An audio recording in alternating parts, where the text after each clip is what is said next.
Hello friends, welcome to study with Shri 24/7। आज इस video में मैं NTPC previous year question set करवाऊंगी। यह ना सिर्फ आपके एनटीपीसी एग्ज़ाम के लिए बल्कि किसी भी एग्ज़ाम के पॉइंट ऑफ व्यू से काफ़ी महत्वपूर्ण है। इसमें मैं एक ही क्वेश्चन से जुड़े सारे फैक्ट्स भी बताती चली जाऊंगी, जिससे आपको एक ही क्वेश्चन से बहुत सारी जानकारी मिल जाएगी। आप भी इसी तरह चीज़ों को कोरिलेट कर याद करें ताकि चीज़ें हमेशा के लिए दिमाग में रह जाए। और हाँ, अभी तक अगर आपने हमारे चैनल को सब्सक्राइब नहीं किया है तो जल्दी से हमारे चैनल को सब्सक्राइब करें और बेल आइकन ज़रूर प्रेस करें ताकि आगे भी आपको ऐसे ही इम्पोर्टेंट वीडियोस मिलती रहे। और वीडियो को ज़्यादा से ज़्यादा शेयर करें, साथ ही कमेंट कर बताएं कि आपको हमारा वीडियो कैसा लगा। तो चलिए शुरू करते हैं आज का वीडियो। आज का हमारा पहला क्वेश्चन है, कौन सी नहर बाल्टिक सी को उत्तरी समुद्र से जोड़ती है? Which canal connect Baltic sea to northern sea? आपका राइट आंसर है option number C, Kiel canal. कील नहर जो कि बाल्टिक सी को नॉर्दर्न सी से जोड़ती है। इसी के साथ हम दूसरे ऑप्शंस को भी देख लेंगे। पनामा कैनल जो कि पैसिफिक सी को अटलांटिक ओशियन से जोड़ती है। स्वेज कैनल जो कि मेडिटेरियन सी और रेड सी को कनेक्ट करती है। बॉस स्ट्रेट जो कि पैसिफिक ओशियन और इंडियन ओशियन को कनेक्ट करती है। अगला क्वेश्चन, कौन सी नदी भूमध्य रेखा को 2 बार काटती है? Which river crosses the equator twice?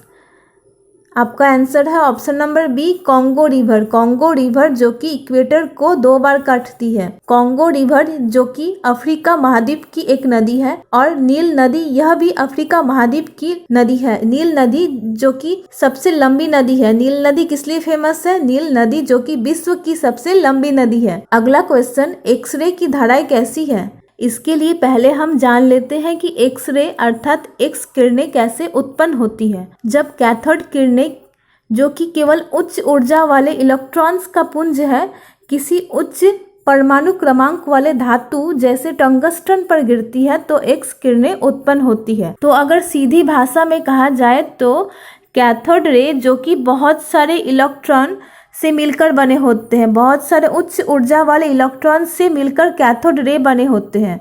और जब कैथोड रे किसी हाईएस्ट एटॉमिक नंबर वाले मेटल पर गिरती है, हाईएस्ट एटॉमिक नंबर वाले मेटल जो कि टंगस्टन है, अगर टंगस्टन जैसे मेटल पर कैथोड किरणें गिरती है तो यह एक्स रे का निर्माण करती है। कैसी किरणें का निर्माण करती? एक्स रे का निर्माण करती है। तो इस तरह से हम समझ रहे हैं कि एक्सरे की धाराएं जो कि इलेक्ट्रॉन्स से मिलकर बनी है। एक्सरे की धाराएं जो कि इलेक्ट्रॉनों से मिलकर बनी है। तो आपका आंसर हो जाएगा ऑप्शन नंबर ए, इलेक्ट्रॉन। बहुत सारे इलेक्ट्रॉनों से मिलकर कैथोड रे बना है, इसीलिए कैथोड रे जो कि हमेशा नेगेटिव होती है। कैथोड रे कैसी धाराएं है? कैथोड रे जो कि ऋणात्मक धाराएं हैं। अगला क्वेश्चन, 1784 में बंगाल की एशियाटिक सोसाइटी की शुरुआत किसने की? बंगाल की एशियाटिक सोसाइटी जिसकी शुरुआत 1784 ईस्वी में किया गया, किसके द्वारा किया गया? तो आपका आंसर हो जाएगा option number A, William Jones. William Jones जिन्होंने बंगाल की एशियाटिक सोसाइटी की शुरुआत 1784 ईस्वी में की। अगला क्वेश्चन, निम्नलिखित में से कौन सा पदार्थ में उच्चतम विशिष्ट ऊष्मा है? आपका आंसर है ऑप्शन नंबर बी, पानी। वाटर में सबसे हाईएस्ट स्पेसिफिक हीट होता है। वाटर की स्पेसिफिक हीट जो कि 4200 जूल पर केजी केल्विन होता है। इसका एसआई यूनिट आप यहाँ देख रहे हो, इसका एसआई यूनिट है जूल पर केजी केल्विन। अगला क्वेश्चन, गुरुमुखी लिपि का निर्माण 16वीं शताब्दी पर किस दूसरे सिख गुरु के द्वारा किया गया? तो यहाँ क्वेश्चन में ही बताया गया है कि सिखों के दूसरे गुरु के द्वारा गुरुमुखी लिपि का निर्माण किया गया। तो सिखों के दूसरे गुरु कौन थे? सिखों के दूसरे गुरु जो कि गुरु अंगद थे। तो आपका आंसर हो जाएगा option number B, Guru Angad. और आपको पता होगा कि सिखों के पहले गुरु जो कि गुरु नानक थे। तो आपको पता ही होगा कि सिखों के प्रथम गुरु गुरु नानक थे, सेकेंड गुरु अंगद, थर्ड गुरु अमरदास, फोर्थ गुरु रामदास और फिफ्थ गुरु अर्जुन देव। तो आपका आंसर हो जाएगा option number B, Guru Angad. Next question, किस प्रकार का बंधन NaCl है? NaCl जो कि किस तरह का बॉन्ड है? NaCl जो कि आयोनिक बॉन्ड है। आपका आंसर हो जाएगा option number B, ionic bond. Ionic bond जो कि मेटल और नॉन मेटल के बीच बनता है। Na जो कि मेटल है और Cl जो कि नॉन मेटल है, तो इन दोनों के बीच बनने वाला बंधन जो कि आयोनिक बॉन्ड है। तो आपका आंसर हो जाएगा option number B, ionic bond. Next question, Bharat का हिंदू कैलेंडर निम्नलिखित में से किस पर आधारित है? The Hindu calendar of India is based on which of the following? आपका राइट आंसर है ऑप्शन नंबर ए, शक संवत। शक संवत जिसकी शुरुआत 78 ईस्वी में कनिष्क के द्वारा किया गया। किसके द्वारा? कनिष्क के द्वारा किया गया। और इसे भारत सरकार के द्वारा 22 मार्च 1957 ईस्वी में अपनाया गया। तो इसे भारत सरकार के द्वारा 22 मार्च 1957 ईस्वी में अपनाया गया। अगला क्वेश्चन, बॉटनी किस रूप में भी जाना जाता है? Botany is also known as. आपका राइट आंसर है option number E, phytology. Botany को फाइटोलॉजी के नाम से भी जाना जाता है। इसी के साथ हम दूसरे ऑप्शंस को भी देख लेंगे। पेडोलॉजी जो कि स्टडी ऑफ सॉइल है, फिकोलॉजी जो कि स्टडी ऑफ एल्गी है। अगला क्वेश्चन, माइटोकॉन्ड्रिया में अनुपस्थित है। माइटोकॉन्ड्रिया किस में एब्सेंट होता है? तो आपका राइट आंसर है ऑप्शन नंबर ए, बैक्टीरिया। बैक्टीरिया में माइटोकॉन्ड्रिया एब्सेंट होता है। अगला क्वेश्चन, किस वायसराय को भारत में सिविल सेवा के जनक के रूप में जाना जाता है? आपका राइट आंसर है option number D, Lord Charles Cornwallis. Charles Cornwallis जो कि father of civil service in India के रूप में जाने जाते हैं। इसी के साथ हम दूसरे ऑप्शंस को भी देख लेंगे। लॉर्ड हेस्टिंग जो कि गवर्नर जनरल ऑफ बंगाल थे, और लॉर्ड विलियम बेंटिंग जो कि first governor general of India थे, और लॉर्ड कैनिंग जो कि फर्स्ट वाइसरॉय ऑफ इंडिया थे। First viceroy of India lord Canning थे, first governor general of Bengal lord Hastings थे, और first governor general of India lord William Bentinck थे। Next question, निम्नलिखित में से कौन सी नदी मध्य भारत से बहती है और यमुना गंगा में शामिल होती है? आपका आंसर हो जाएगा option number B, Betwa. Betwa river जो कि मध्य भारत से बहती है और यमुना और गंगा में शामिल होती है। अगला क्वेश्चन, कवक में खाद्य सामग्री किसके रूप में संग्रहित होता है? तो आपका आंसर हो जाएगा ग्लाइकोजेन। कवक जो कि ग्लाइकोजन के रूप में अपना खाद्य सामग्री को संग्रहित करता है, और कवक का सेल वाल जो कि काइटिन का बना होता है। अगला क्वेश्चन, भारत में सबसे ज्यादा साक्षर किस केंद्र शासित प्रदेश में है? The most literate union territory in India is. आपका आंसर है ऑप्शन नंबर बी, लक्षद्वीप। और सबसे ज्यादा साक्षरता दर किस राज्य में है अगर पूछा जाए तो आपका आंसर हो जाएगा केरला। केरला में सबसे ज्यादा साक्षरता दर है। अगला question, SAARC was founded in. SAARC जो कि एस्टेब्लिश्ड 8 दिसंबर 1985 में हुई है, और यह ढाका के बांग्लादेश में हुआ है।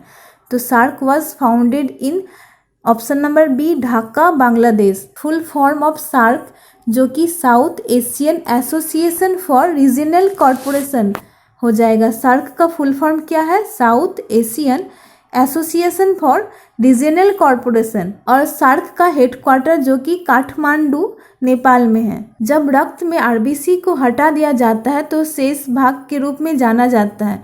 जब रक्त में आरबीसी को हटा दिया जाता है तो शेष भाग प्लाज्मा के रूप में जाना जाता है। और जब प्लाज्मा से फाइब्रिनोजन को हटा दिया जाता है तो यह सीरम के रूप में जाना जाता है। जब प्लाज्मा से फाइब्रिनोजन को हटा दिया जाता है तो यह सीरम के रूप में जाना जाता है। फाइब्रिनोजन जो कि ब्लड क्लॉटिंग में हेल्प करता है। और जब रक्त में आरबीसी को हटा दिया जाता है तो आपका आंसर हो जाएगा, जब रक्त से आरबीसी को हटा दिया जाता है तो शेष भाग प्लाज्मा के रूप में जाना जाता है। अगला क्वेश्चन, निम्नलिखित में से कौन सा विटामिन आमतौर पर यूरिया में मानव द्वारा उत्सर्जित होता है?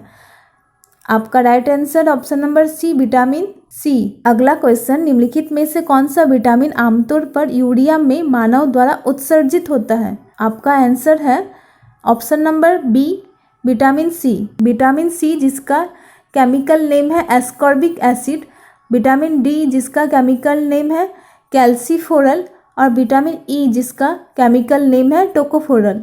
घुलनशीलता के आधार पर विटामिन 2 प्रकार के होते हैं, जो कि एक है जल में घुलनशील विटामिन और एक है वसा में घुलनशील विटामिन। जल में घुलनशील विटामिन जो कि विटामिन बी और विटामिन सी है, और वसा में घुलनशील विटामिन जो कि विटामिन ए, डी, ई और के है। बस आपको याद रखना है कि जल में घुलनशील विटामिन बी और सी है, और लास्ट जो भी विटामिन बच जाते हैं वह वसा में घुलनशील विटामिन है। विटामिन बी और सी जो कि जल में घुलनशील विटामिन है। अगला क्वेश्चन, फ्लैश बल्ब तार किससे बने होते हैं? फ्लैश बल्ब तार जो कि ऑप्शन नंबर ए मैग्नीशियम के बने होते हैं। मैग्नीशियम जिसका एटॉमिक नंबर 12 है। अगला क्वेश्चन, धार्मिक स्वतंत्रता का अधिकार किस अनुच्छेद के द्वारा दिया गया? Right to religious freedom given by which article? आपको पता होना चाहिए कि आर्टिकल 25 से 28 तक धार्मिक स्वतंत्रता का अधिकार को दिया गया है। तो आपका आंसर हो जाएगा ऑप्शन नंबर सी, अनुच्छेद 25। आर्टिकल 25 से 28 तक धार्मिक स्वतंत्रता का अधिकार को दिया गया है। इक्वालिटी का अधिकार जो कि आर्टिकल 14 से आर्टिकल 18 तक दिया गया है, और राइट टू फ्रीडम का अधिकार जो कि आर्टिकल 19 से आर्टिकल 22 तक दिया गया है। अगला क्वेश्चन, कबीर किसके शिष्य थे? तो आपको बताना है कि कबीर के गुरु कौन थे। आपका आंसर हो जाएगा ऑप्शन नंबर ए, रामानंद। संत स्वामी रामानंद के शिष्य कबीर थे। अगला क्वेश्चन, कौन सा झरना तंजानिया और युगांडा के बीच राष्ट्रीय सीमा बनाती है? Which waterfall forms the international boundary between Tanzania and Uganda? आपका आंसर है option number C, Victoria waterfall. Victoria waterfall जो कि तंजानिया और युगांडा के बीच इंटरनेशनल बाउंड्री बनाती है। विक्टोरिया वाटरफॉल जो कि अफ्रीका कॉन्टिनेंट में है। और इसी के साथ हम दूसरे ऑप्शंस को भी देख लेंगे। एंजल वाटरफॉल्स जो कि highest waterfall of the world है। दुनिया का सबसे ऊंचा वाटरफॉल है एंजल वाटरफॉल जो कि साउथ अमेरिका के वेनेजुएला में है। और नियाग्रा वाटरफॉल जो कि यूएसए और कनाडा के बीच बाउंड्री लाइन बनाती है। यूएसए और कनाडा के बीच बाउंड्री लाइन जो कि नियाग्रा वाटरफॉल बनाती है। और जोग वाटरफॉल जो कि इंडिया में ही है। जोग वाटरफॉल जिसे गरसोप्पा वाटरफॉल भी कहा जाता है, जो कर्नाटक राज्य में श्रावती रिवर में स्थित है। निम्नलिखित में से कौन सा खून के जमने में आवश्यक है? Which of the following is essential for blood clotting? Blood platelets, option number B जो कि एसेंशियल फॉर ब्लड क्लॉटिंग जो कि ब्लड प्लेटलेट्स आपका आंसर हो जाएगा। इसका मुख्य कार्य रक्त का थक्का बनाने में मदद करना है। ब्लड प्लेटलेट्स जिसका केमिकल नेम है थ्रोम्बोसाइट्स, और आरबीसी जिसका केमिकल नेम है एरिथ्रोसाइट्स। आरबीसी जिसका मुख्य कार्य है शरीर की हर कोशिका में ऑक्सीजन पहुंचाना और कार्बन डाइऑक्साइड को वापस लाना। और डब्ल्यूबीसी जिसका साइंटिफिक नेम मैंने बताया ल्यूकोसाइट्स है।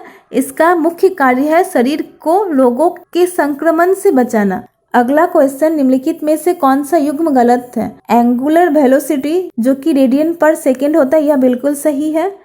थर्मल कंडक्टिविटी जो कि वाट पर मीटर केल्विन होता है, यह गलत है। थर्मल कंडक्टिविटी जो कि वाट पर मीटर केल्विन होता है। और कैपेसिटेंस जिसका एसआई यूनिट फैरेड होता है, यह बिल्कुल सही है। और मैग्नेटिक फ्लक्स जिसका एसआई यूनिट वेबर होता है, यह भी बिल्कुल सही है। तो आपका आंसर हो जाएगा option number B, thermal conductivity जो कि वाट पर मीटर केल्विन है। लास्ट में एक क्वेश्चन ऑफ द डे दिया गया है जिसका आंसर आपको कमेंट बॉक्स में देना है।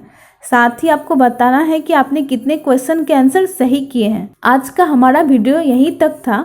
अगर आपको मेरे वीडियो से थोड़ी भी हेल्प मिल रही है तो मेरे वीडियो को ज़रूर लाइक करें, अपने सोशल मीडिया प्रोफाइल पे शेयर करें और सब्सक्राइब करना ना भूलें। तो स्वस्थ रहे, मस्त रहे और पढ़ते रहे। Thank you for watching.